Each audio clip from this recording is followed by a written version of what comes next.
The tragedy of Nigeria began in 1986 when we did the structural adjustment program. When we were persuaded to devalue our currency every week for 32 years. When I went to school, and many of you are here, the naira was $1.50. The naira was almost £1 sterling. They came here, persuaded some brilliant men from Harvard and the World Bank that weekly devaluation was wonderful. 32 years of devaluing your currency until we hit 527.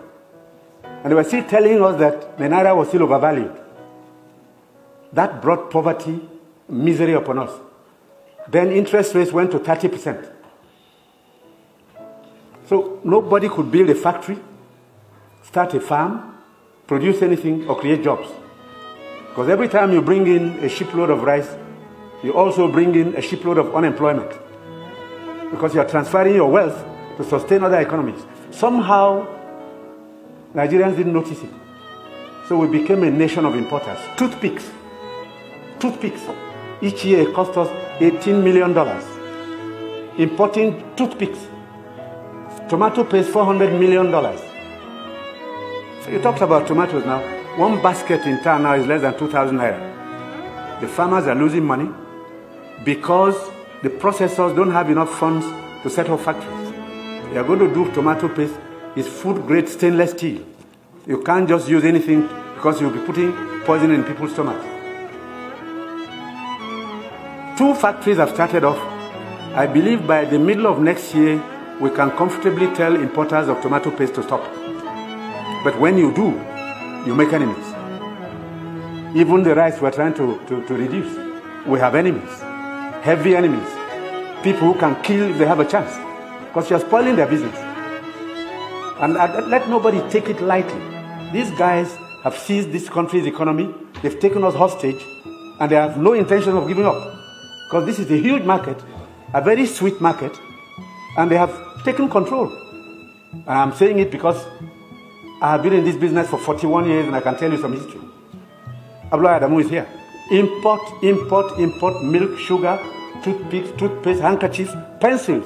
We don't make. To cure Nigerians of that malady will take a while. It will take a strong government. That's the truth. And they are not happy that we're cutting down. When we cut down, they lose money there. So you see all sorts of publications. We're telling lies. We're not growing rice.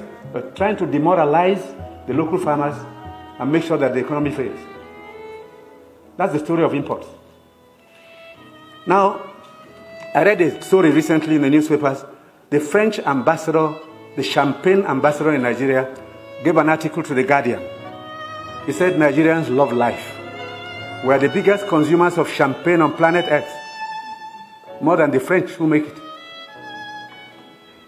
There are parties you attend in some places where they only drink champagne. Of course, the individual is free to spend his money, but his money comes from Nigeria's commonwealth.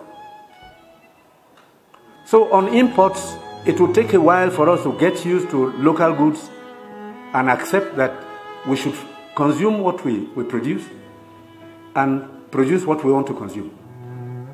So I take your point. We have to take stern measures to cut down on imports because these young boys and girls who have no jobs today are not going to allow us to carry on enjoying life at their expense. They need jobs. They need jobs. They are children. They've graduated, they've come back home to begin a second childhood because there's no factory to employ them. And the ministries can't take any more. But somebody is making sure you fail when you want to produce at home.